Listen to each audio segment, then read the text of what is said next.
A ideia dessa conversa é um bate-papo, uma conversa e uma vivência, uma experiência concreta de discutir quem é que alimenta o Brasil. Quem é que alimenta o Brasil? Então há muitas discussões, muitos debates em torno desse tema. Há muitos mitos e muitas verdades também. E todo o processo de discutir quem é que alimenta o Brasil requer a gente pensar e ter um olhar para o campo brasileiro. Porque o campo brasileiro ele foi conformado num processo de ocupação do nosso território.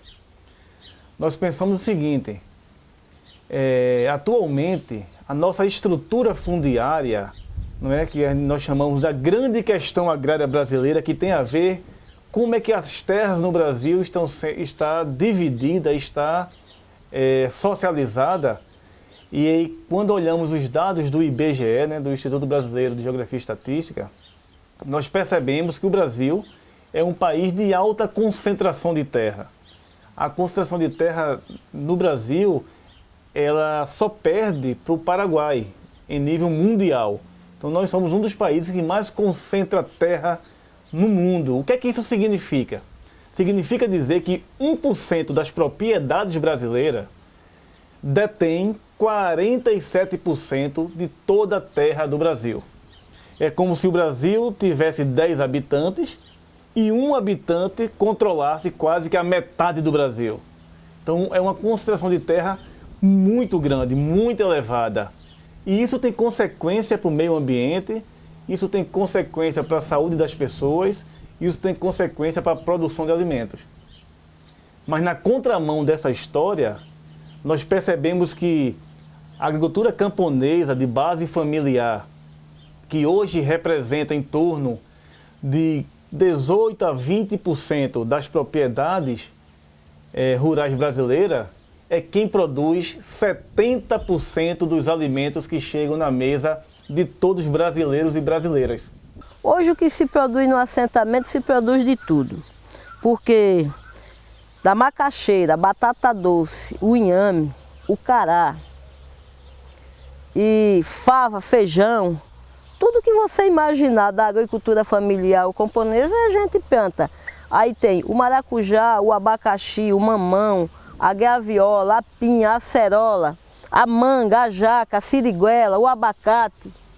Quer dizer, tudo isso, a laranja, o limão, tudo isso a gente tem no assentamento. Se você olhar aqui em torno, aqui eu estou bem atrás da minha casa. Se você olhar em torno, você vê a qualidade de fruta que tem aqui, somente aqui, a diversidade que tem. De goiaba, de mamão, de tudo. E de animais? Pronto, de animais aí se cria carneiro, bode, porco, o boi, né? A vaca, como tem gente que só cria vaca de leite, também tem a produção. Tem gente aqui que só cria vaca, outro cria boi e vaca junto, e se cria tudo. Aí a galinha, o pato, peru, aqui mesmo tem o galinha, pato, peru, guiné, ganso, tudo a gente tem, a gente cria. Então a gente pode dizer que o assentamento é uma grande fábrica de alimentos. Fábrica de alimentos, para você ver a diversidade que a gente produz. Então é um contrassenso. Quem tem muita terra não produz alimentos para alimentar o povo brasileiro. Quem tem pouca terra é quem produz 70% dos alimentos que consumimos todos os dias.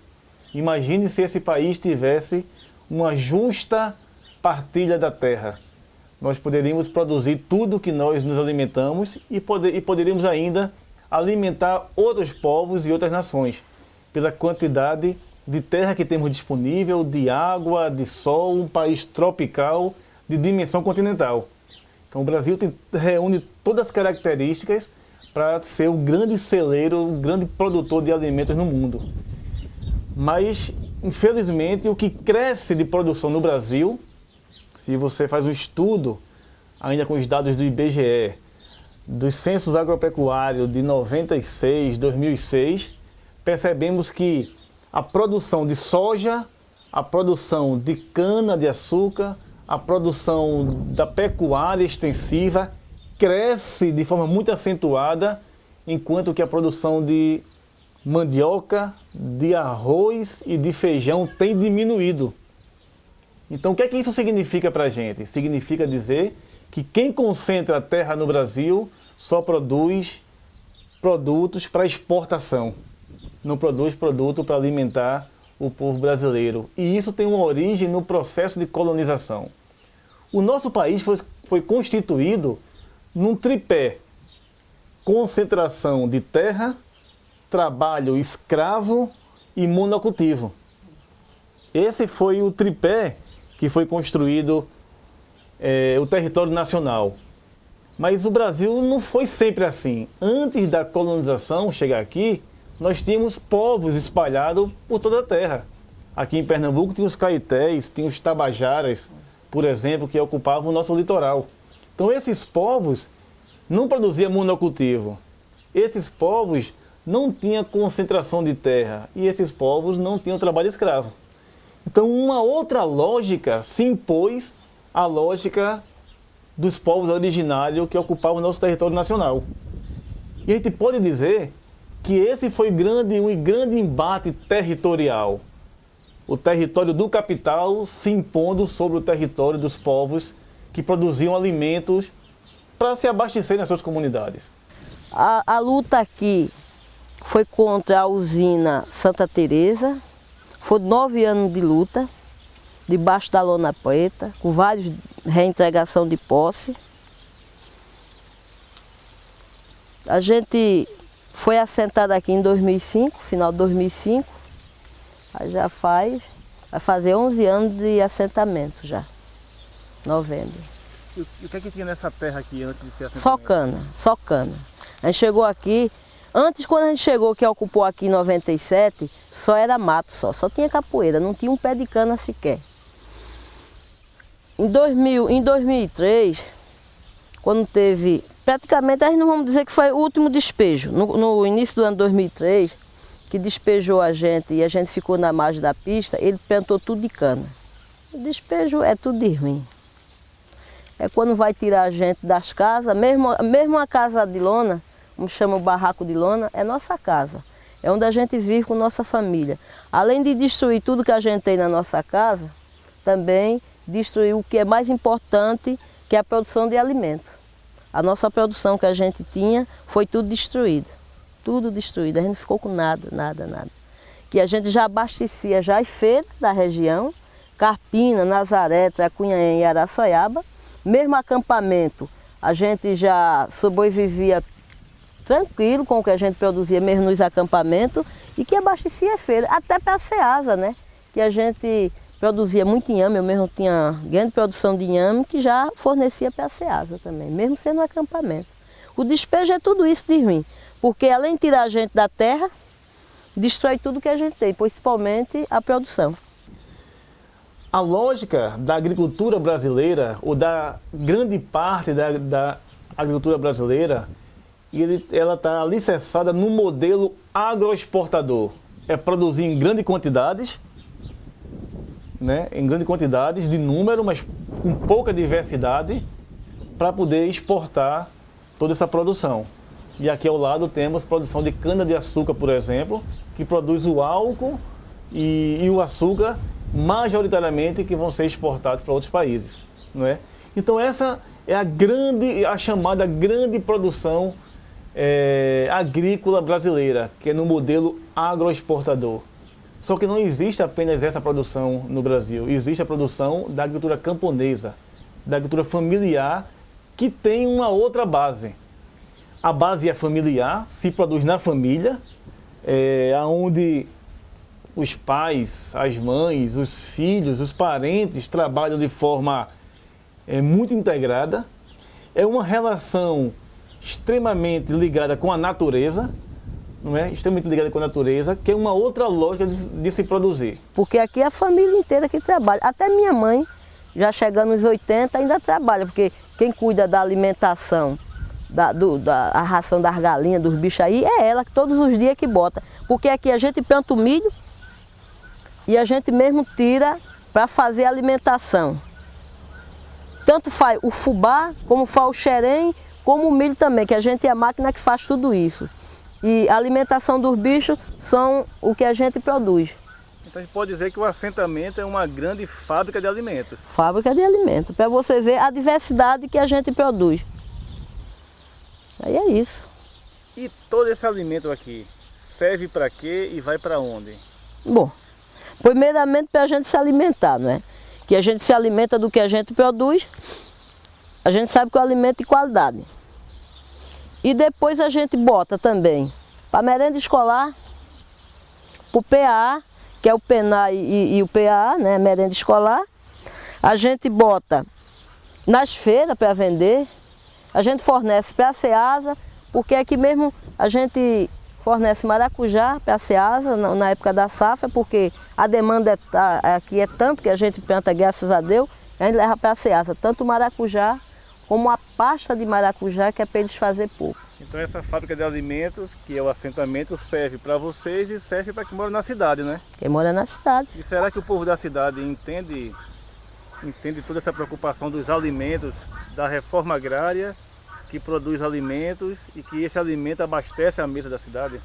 Muitos sim, porque diz que depois que a gente chegou aqui, hoje tem produto de qualidade na mesa deles, de qualidade e mais barato, né? Porque a gente vende mais barato. Quando chega na feira, o pessoal só vai procurar os sem terra para comprar o inhama, a batata doce, a macaxeira, a fava, o feijão verde, o abacaxi. Bom, o abacaxi da gente aqui é briga na época que a gente tem, porque todo mundo quer. No marxismo, se vê falar o seguinte, a lógica capitalista de produção é a seguinte: você tem os capitalistas, ou as empresas capitalistas, têm o dinheiro, com o dinheiro eles compram mercadorias, produtos, e com esses produtos eles vendem para ganhar mais dinheiro. Então ele sai de um dinheiro X, compra mercadoria, depois vende essa mercadoria para ter o dinheiro linha, ou o dinheiro agregado com outros valores. A lógica dessa produção é o dinheiro. A lógica de produção, dessa produção, é o lucro. Na agricultura familiar e camponesa que vimos aqui nessa propriedade, a lógica é outra. A família tem a produção, tem o produto, a macaxeira, o inhame, o milho, o feijão, a graviola, o abacaxi, o girimum, o maracujá, tem o produto. Com esse produto, eles transformam em dinheiro e esse dinheiro serve para ele para comprar produtos que eles não produzem aqui. Então a lógica da produção camponesa não é do lucro, mas é de ter uma vida mais digna, uma vida melhor. Observe que tem grande diferença. O capitalista tem dinheiro para gerar mais dinheiro. A lógica camponesa tem o produto para gerar mais produto. Então a lógica é totalmente inversa uma da outra. E essa é a grande característica do campo brasileiro. De uma produção que só visa o lucro, e quando visa o lucro, tudo na natureza se transforma em mercadoria. Por exemplo, o momento que estamos vivendo hoje é da mercantilização da terra, a terra virou mercadoria, é a mercantilização da água, a água virou uma mercadoria também. A gente pode observar que há 15, 20 anos atrás, eram pouquíssimas pessoas que compravam água. A água muitas vezes batia na porta de uma pessoa e ela dava para a gente. Hoje ninguém bate na casa de ninguém para pedir um copo de água. A água ela é vendida. Então há um processo de mercantilização da água, mas há também um processo de mercantilização do vento, você já tem as energias eólicas, e um processo de mercantilização do sol, com as energias solares. Então você perceba que tudo que diz respeito à natureza, na lógica capitalista, está virando mercadoria. Isso é uma racionalidade imposta para o povo brasileiro, que tudo vira mercadoria. Terra, água, vento, sol virou mercadoria para gerar lucro para poucas empresas. Na lógica camponesa é totalmente diferente. Tem que conviver com os bens da natureza, porque se não proteger a natureza não consegue alimentar a própria família. A macaxeira sai da terra, então a terra tem que ser bem cuidada. Essa macaxeira depende da água para se nutrir, então essa água tem que ser bem preservada. Né? Então toda essa lógica da relação com a natureza é uma lógica também completamente diferente da lógica do agronegócio e do capitalismo. Claro, porque é o que a gente come.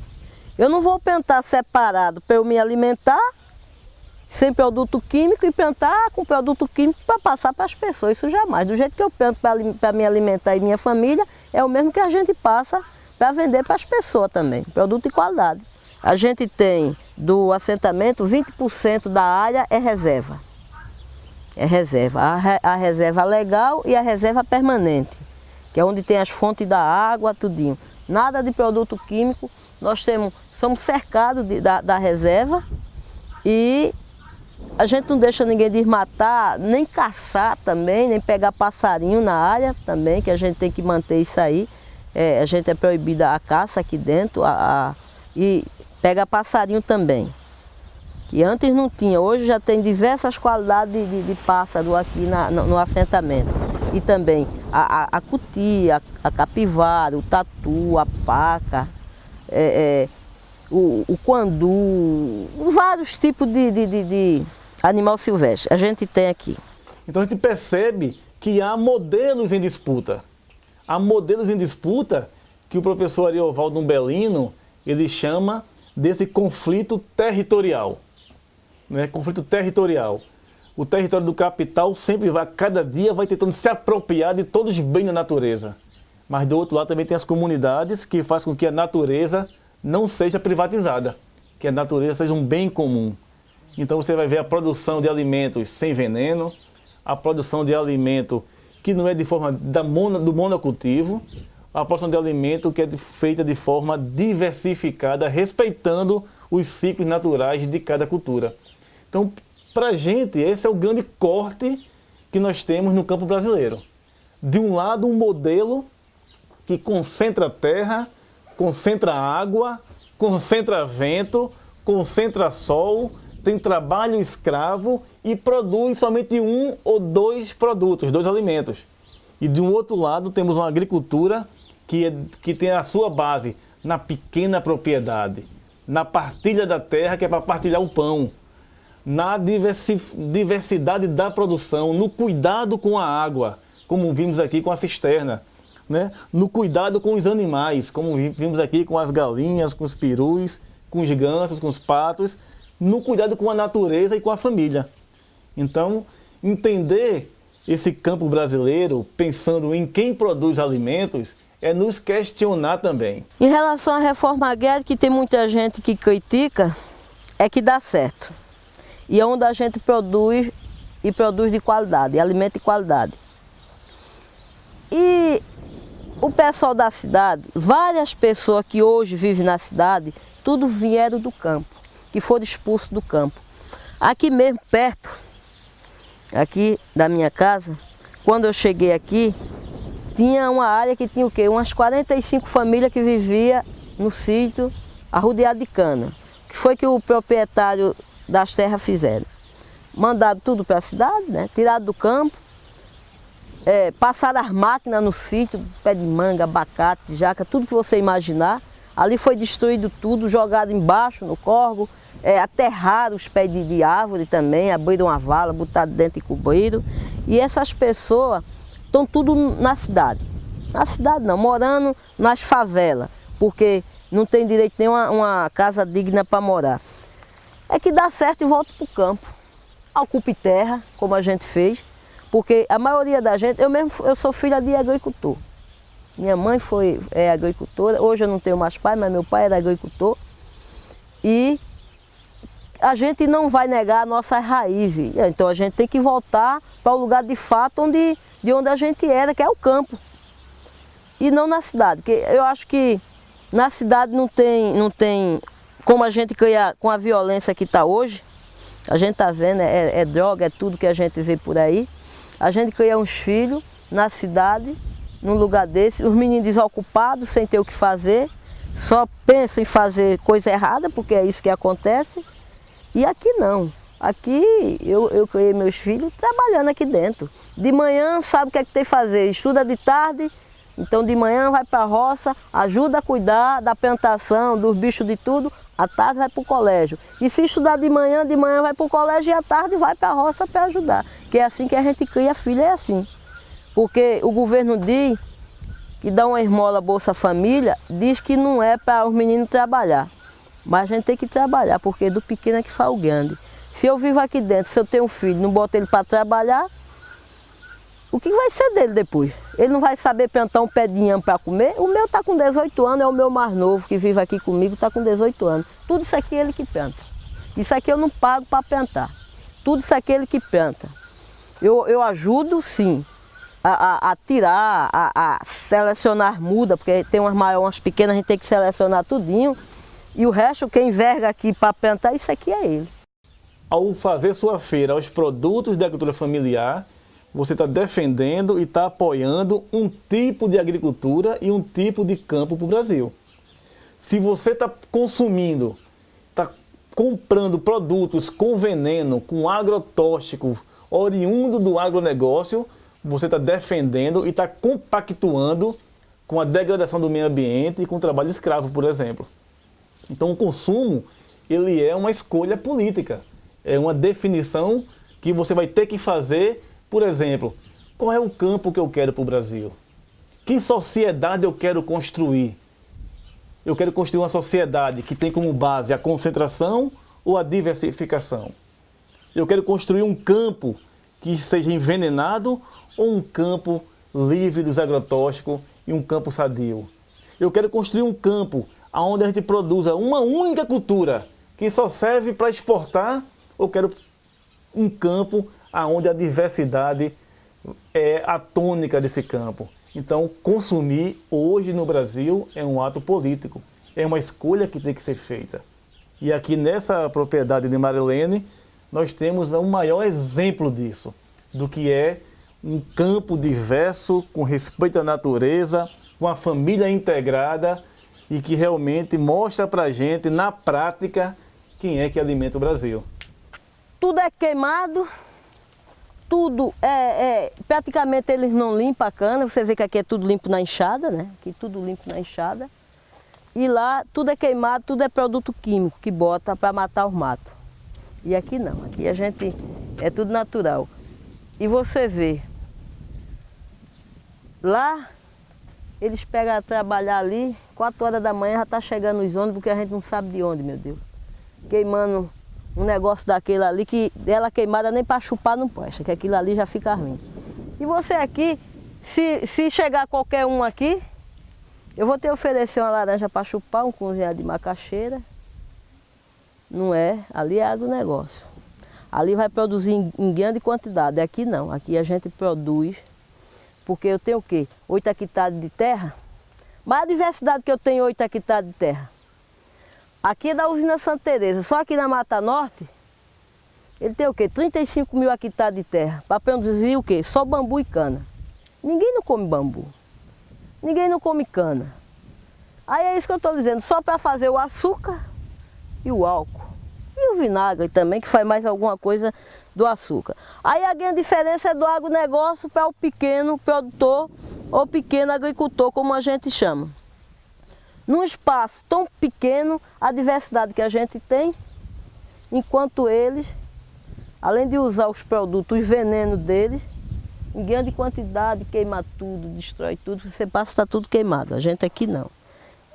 Tem várias coisas também, muitas diferenças, que a gente produz de qualidade e eles não, porque aqui ofende até a gente, porque eu aqui mesmo estou no meio da cana. Aqui tem cana do outro lado, tem cana desse lado. Quando vem o avião botando veneno nas canas para amadurecer, ofende até minhas plantações, que você vê muitas assim, é que ofende, que de todo jeito o vento leva e ofende a plantação da gente. Quando chega nas áreas de assentamento, aí diz, como é que vocês conseguem produzir tanta coisa num pedaço de terra pequeno e vocês produzem tanto? Apesar do Brasil ser o recorde em concentração de terra, né, do latifúndio, imperar, nós tivemos momentos no Brasil que se criou possibilidade de fazer ajuste à partilha da terra. Por exemplo, o Brasil não nasceu concentrado, já falamos disso, que o processo de colonização foi um processo de concentração da terra, não é? Na lógica europeia, para poder dominar o território nacional. Mas, por exemplo, nós tivemos a primeira grande chance de fazer um amplo processo de desconcentração da terra. Talvez, se tivesse feito naquele período, nós estaríamos hoje em outra configuração territorial. Em 1850, por exemplo, nós tivemos a primeira lei de terra. Até então, o Brasil não tinha nenhuma lei de terra específica para tratar da questão da terra brasileira. O que é que se tinha naquela época de 1800 e 500? Imperava no Brasil o trabalho escravo, né? A escravatura era muito forte. Então, alguns professores, alguns pensadores falam o seguinte, que naquela época tinha-se as terras livres, mas as pessoas presas. Você tinha a terra livre, mas o trabalhador, a trabalhadora, o escravo, a escrava era presa. Você não tinha uma lei de terra que demarcasse a terra, que demarcasse a propriedade, mas a propriedade era o escravo, era a escrava. Em 1850, se constrói a primeira lei de terra, mas só que o que é que a lei de terra vai dizer? Que quem tem terra, que regulariza a terra de quem tem. Ou seja, quem já tinha grande propriedade vai continuar como grande propriedade. E quem não tem terra, que eram os escravos, as escravas, só podem ter terra se comprar. Aí vem a primeira pergunta, porque logo depois de 38 anos, teve a Lei Áurea, chamada Lei Áurea, mas que já se tinha muitas lutas dos quilombos, e a escravatura acaba, pelo menos no papel, aqui no Brasil. Só que os escravos, quando termina a escravatura, eles não tinham terra para comprar terra. Não tinha dinheiro. Não tinha dinheiro para comprar terra. Então, como é que essa lei de terra ia beneficiar quem não tinha terra?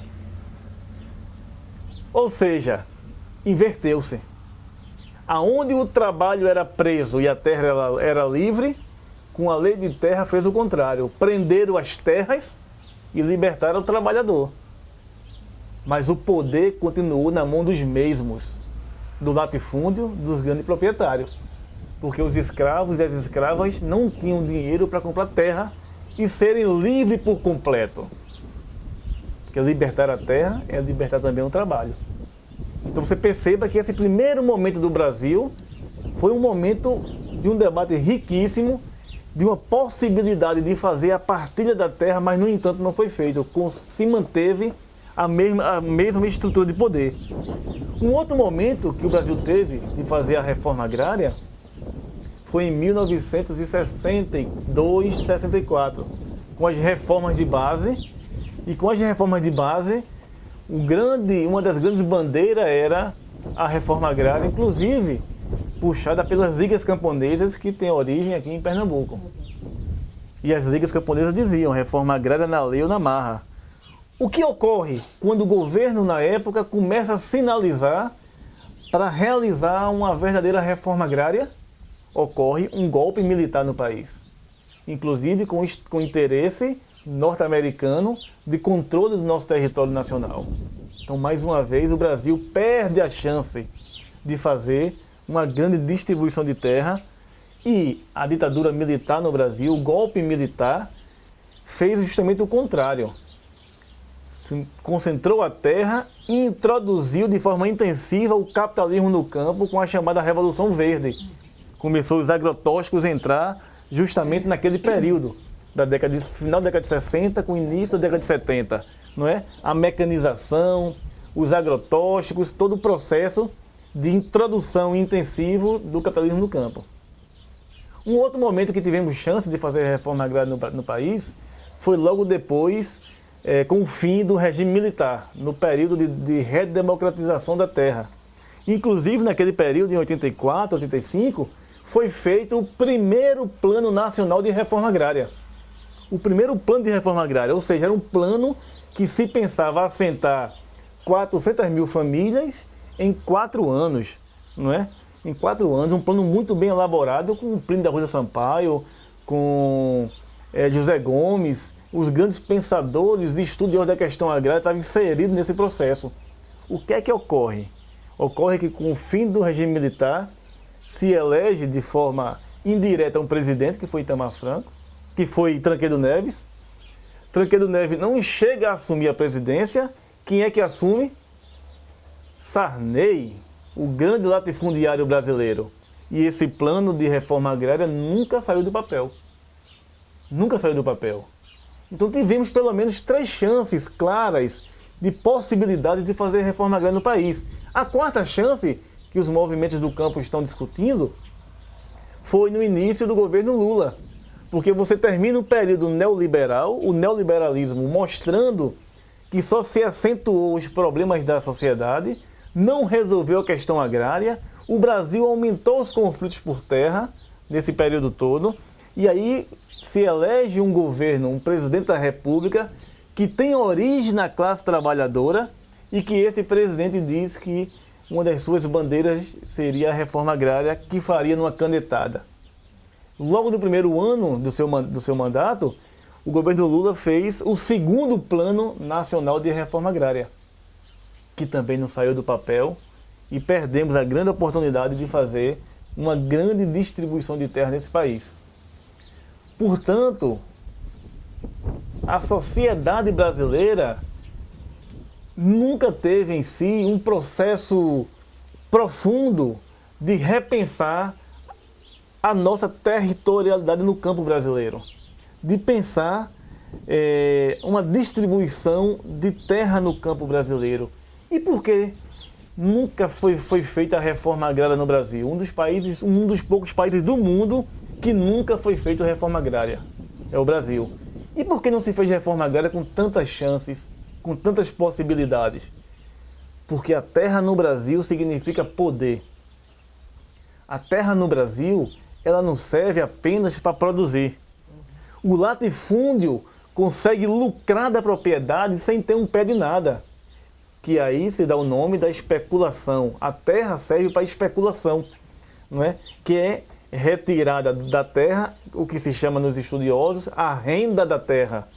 A terra eu não produzo, mas eu tenho ela como um bem de valor para hipotecar no banco, para poder pegar recursos públicos para investir em outros lugares. Ou então a terra como um bem de valor para hipotecar e pegar recursos públicos para financiar campanhas eleitorais de prefeitos, governadores e presidente da República. Então a terra no Brasil, ela dá lucro produzindo, mas também dá lucro sem produzir. Isso é um fenômeno tipicamente brasileiro. Tipicamente brasileiro. E que gera, a partir desse poder econômico, gera um poder político. Portanto, terra é sinônimo de poder. É por isso que os grandes proprietários de terra nunca abriram mão de um pedaço de terra para ninguém. Por isso que a reforma agrária sempre foi escondida, abafada. E é por isso que Madeleine diz que na propriedade dela é uma ilha de alimentos cercada por cana. Muita gente diz que a gente somos invasor, tomar o que é dos outros, mas não é assim. Porque o governo desapropria, aí para emitir a posse já tem que pagar já a terra e o que ele tem feito na terra, a benfeitoria que tem na terra, tudo isso ele recebe. Só emite posse depois disso, que é pago ao proprietário tudo isso. E o INCRA desapropria a terra produtiva ou só improdutiva? Só improdutiva. Só improdutiva. Nessa região, quando chegou aqui, não tinha nada produtivo, era tudo improdutivo. Então quem fez ela produzir foram vocês? Nós. Hoje está produzindo aí, ó. Hoje ela está produtiva. Porque apesar de viver num assentamento que teve 9 anos de luta, imagine vocês o que significa você viver 9 anos debaixo de uma lona preta, aonde essa hora do dia esquenta, que ninguém consegue ficar debaixo do barraco, e à noite congela, porque é muito frio. E você viver 9 anos nessa realidade para poder ter um direito de terra no seu próprio país. Então a gente diz que os camponeses no Brasil lutam para ter o direito de ser brasileiro.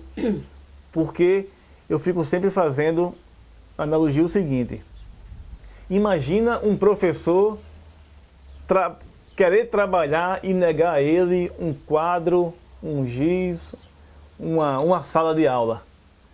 Imagina um médico querer trabalhar e não ter um hospital, não ter uma maca, não ter suas ferramentas de trabalho. É a mesma coisa, é o trabalhador do campo e a trabalhadora. é querer trabalhar e não ter a terra, que é fundamental.